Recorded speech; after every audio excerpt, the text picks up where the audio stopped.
आत्मा और परमात्मा का मिलने का एकमात्र माध्यम है।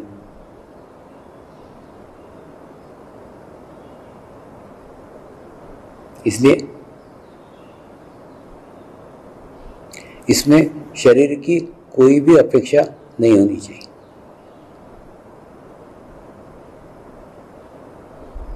थोड़ा यह समझो, अपेक्षा का संबंध शरीर के साथ होता है। आत्मा की कोई अपेक्षा नहीं होती,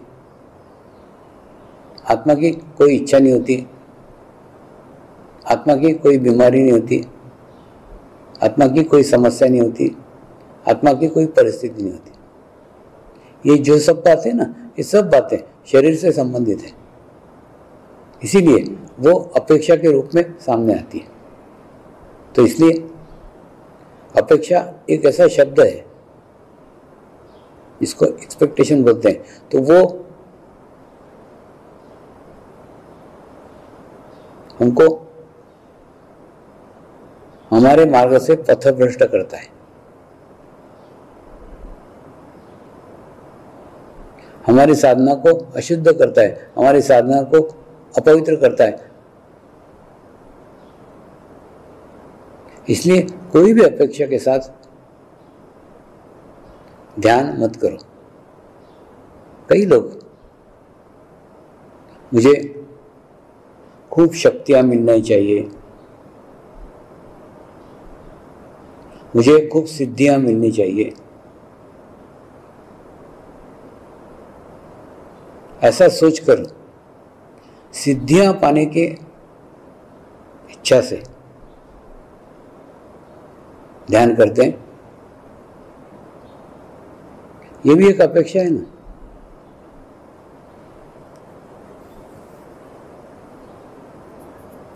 सिद्धियां पाने की अपेक्षा। सिद्धियां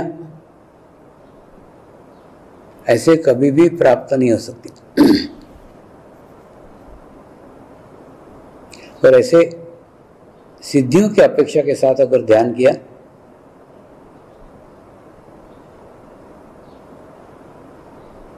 तो फिर कुछ ऐसी सिद्धियां प्राप्त होंगी जो आपकी स्वयं की नहीं होगी। मुझे यहाँ पे एक ठाकुर महाराज याद आ रहे हैं, जो ब्रह्मपुत्र नदी के बीच में एक छोटा सा आइलैंड है। वहां कभी कोई मनुष्य भी नहीं जाता है, पशु पक्षी भी बहुत कम है, जो है वो वहीं रहते हैं, और कोई जानवर नहीं है, कुछ नहीं है, कुछ नहीं। और उस आइलैंड पे ये ठाकुर जी सालों से ध्यान कर रहे थे, सालों से एकांत में रहते थे। वहीं एक कुटिया बना के रखी थी, वहीं रहते थे। और एक ही इच्छा थी, मुझे सिद्धियां प्राप्त होनी चाहिए, मुझे पावर्स प्राप्त होनी चाहिए, मुझे शक्तियां प्राप्त होनी चाहिए। और ये अपेक्षा उन्होंने अपने ध्यान साधना के साथ जोड़ी थी। तो कुछ साथ ध्यान साधना करने के बाद में कुछ ऐसे सिद्ध पुरुष जिन्होंने अपने जीवन काल में सिद्धियां तो प्राप्त कर ली थी, लेकिन सिद्धियों का प्रदर्शन नहीं किया था। अब देखो, सिद्धियां प्राप्त हो गई और उसका प्रदर्शन नहीं किया। सिद्धियां प्राप्त ही करते प्रदर्शन के लिए, तो उन्होंने सिद्धियां प्राप्त की, उसमें जीवन का समाप्त हो गया, प्रदर्शन करने को मिला ही नहीं। तो ऐसे कई सिद्ध आत्माओं की ऊर्जा, एनर्जी ये ठाकुर महाराज के अंदर आकर समाहित हो गई और इनको खूब सिद्धियां अनायासी एक साथ मिल गई। और उनके कारण आसाम के आसपास का क्षेत्र में बहुत समाज कार्य हुआ, उन्होंने बहुत समाज कार्य किया और वो बहुत प्रसिद्ध हो गए, उनके सिद्धियों के कारण प्रसिद्ध हो गए।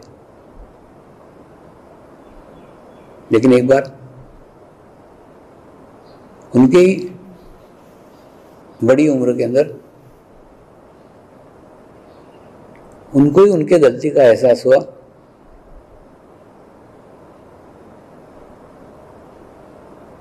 कि ये जो सिद्धियां प्राप्त की है ये मेरी नहीं है। कोई सिद्ध, कोई महात्माओं के कृपा के कारण ये मुझे प्राप्त हो रही है, लेकिन इसमें मेरी आध्यात्मिक प्रगति कुछ हो ही नहीं रही, मेरी आत्मिक प्रगति कुछ हो ही नहीं रही। तो मेरे पास आए, स्वामी जी आत्म साक्षात्कार करा दो, आत्म अनुभूति करा दो। मैंने उनको कहा आत्म साक्षात्कार के लिए आप क्या गुरु दक्षिणा दे सकते हो? बोले आप जो बोलोगे वो दूंगा, आप जो कहो मैं सब दे सकता हूं। मैंने उनको बोला भारी कीमत चुकानी पड़ेगी। बोले आप जो बोलोगे वो कीमत तैयार है।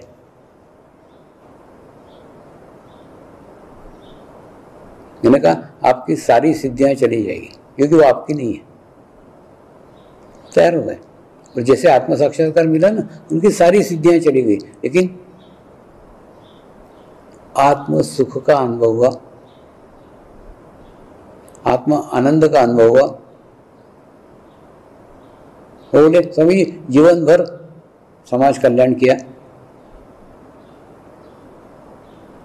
लेकिन मैं चाहता हूं अब मैं मेरे खुद के लिए कुछ करूं, ऐसा कुछ करूं जो करने से मुझे सेटिस्फेक्शन मिले, ऐसा कुछ करूं जिससे मुझे समाधान मिले। तो इसलिए अब मैं मेरे लिए कुछ साधना करना चाहता हूं। ऐसा कह के वापस फिर वो उसी आइलैंड पे चले गए, उसी बेट पे चले गए जहाँ पे उन्होंने पहले साधना की थी। वो चाहते थे अब वो अपने खुद के लिए साधना करें। तो कहने का अर्थ सिद्धियां एक्स्ट्रा पावर है,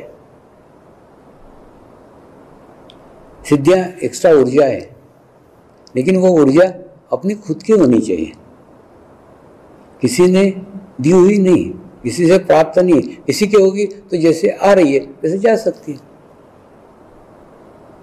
ध्यान करके, मेडिटेशन करके वो सिद्धियां आपको खुद प्राप्त हो जाती है। जैसे जैसे साधना के स्तर में गहने उतरते चले जाते हैं ना, जैसे जैसे आपका शरीर भाव कम होते जाता है, आत्मभाव वृद्धि हो जाता है। ये तो सब आत्मा की शक्तियां हैं ना, इनको आप सिद्धियां कह रहे हो, लेकिन वो ना किसी से सीखी जा सकती है, ना किसी को सिखाई जा सकती है। अब योग की सिद्धि है, एक स्थान पे बैठ के दुनिया के किसी भी व्यक्ति के बारे में जानकारी प्राप्त की जा सकती है। ये योग से प्राप्त सिद्धि का मैं निजी अनुभव बता रहा हूँ। एक स्थान पे बैठ करके दुनिया के किसी भी व्यक्ति के बारे में संपूर्ण जानकारी प्राप्त की जा सकती है। जितने देर तक उसके ऊपर चित्त रखोगे ना, धीरे धीरे धीरे धीरे धीरे धीरे उसकी सारी इंफॉर्मेशन आ जाएगी, जैसे एक जेरॉक्स कॉपी आती है। अब ये सिद्धि किसी ने मुझे सिखाई क्या? नहीं। किसी ने किसी से मैंने सीखी क्या? नहीं। जैसे जैसे ध्यान की स्थिति अच्छी अच्छी अच्छी होती गई कि नहीं, ऑटोमेटिकली ये सिद्धियां मिलती चली गई, प्राप्त हो गई। तो ये प्राप्त करने की इच्छा से, प्राप्त करने की अपेक्षा से ध्यान किया था कि नहीं किया था? तो मेरा क्या कहना है, आप कमाई करो, बाप कमाई नहीं। आप कमाई करो ना, आप ध्यान करते करते करते आपका शरीर भाव जितना कम करोगे, समाप्त करोगे, आत्मभाव उतना उद्विग्न करोगे, तो ये तो आत्मा के पावर्स है। जो नहीं हो सकता वो भी करने की शक्ति आत्मा के भीतर रहती है, अतिरिक्त तो ऊर्जा है ना। अब देखो ना, एक गाड़ी खड्डे में पड़ी है, तो खड्डे में से पड़ी गाड़ी को उठा करके अगर रोड पे लाने का, एक ठेला गाड़ी है वो खड्डे में पड़ी, तो हमको 8-10 लोग लगते हैं, 8-10 लोग मिल करके उठा करके उसको खड्डे में से रोड पे लाते हैं। और रोड पे लाने के बाद में वो ठेले वाला अकेला भी ठेला ढकेल सकता है, आसान है क्योंकि रोड पे आ गई है। लेकिन जब खड्डे में गिरी है तब खड्डे में से रोड पे एक ठेले वाला नहीं ला सकता, वो चाहे तो भी नहीं ला सकता। फिर क्या होगा, उसको सामूहिकता की आवश्यकता रहेगी, कनेक्टिविटी की आवश्यकता रहेगी। ठीक है, ऐसा ही है। जब आप आत्मिक स्तर पे जाते हैं तो परमात्मा की विश्व चेतना के साथ आप जुड़ जाते हैं, उस सामूहिकता के साथ जुड़ जाते हैं, उस कनेक्टिविटी के साथ जुड़ जाते हैं, वो एक्स्ट्रा ऊर्जा के साथ जुड़ जाते हैं,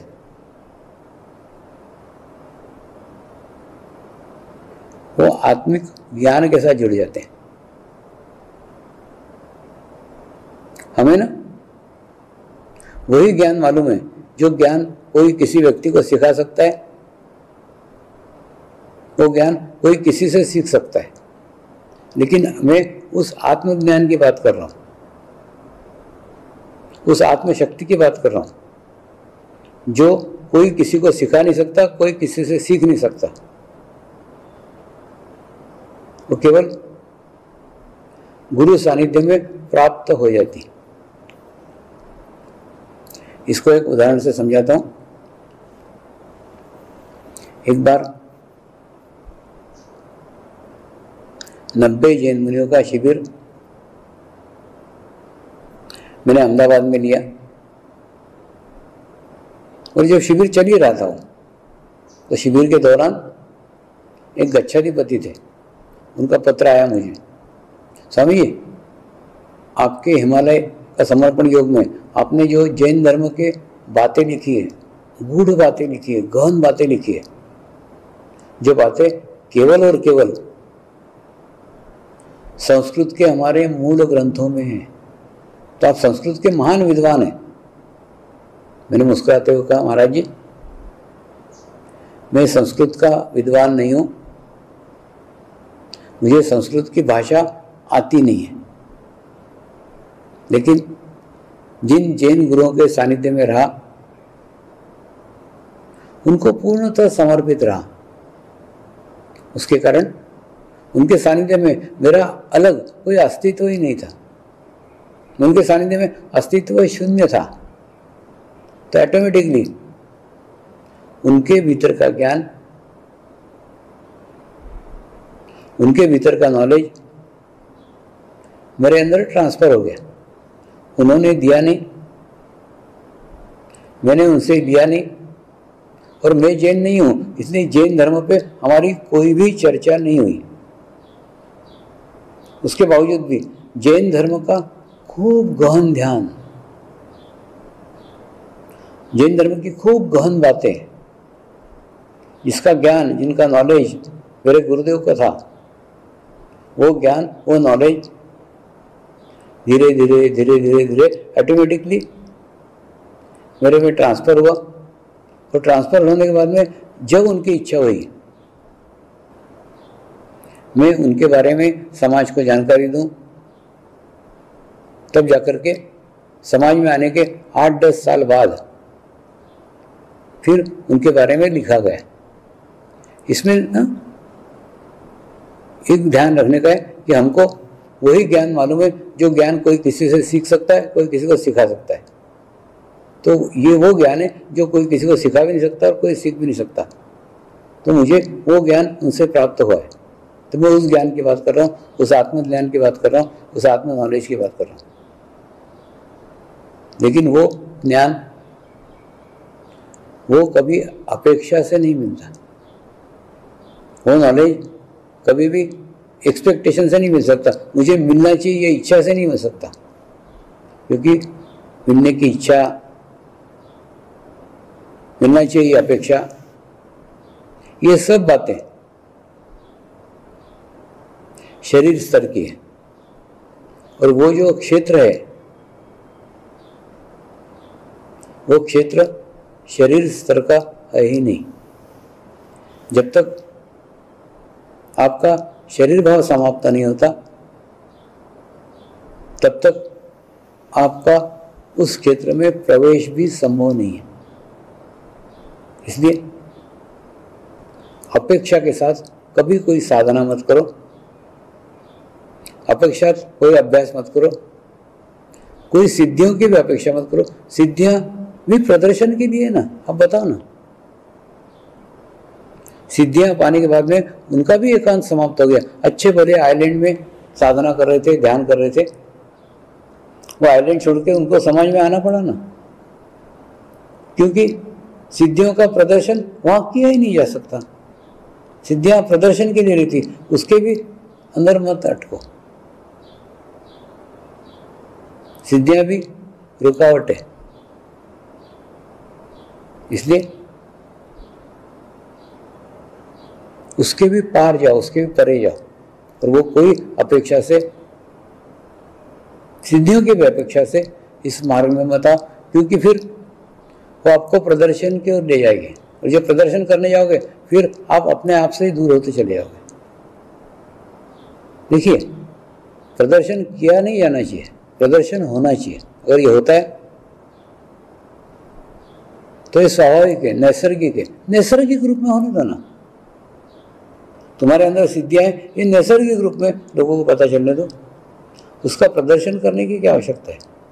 कुछ आवश्यकता नहीं, ऑटोमेटिकली होगा, बाकी कुछ नहीं।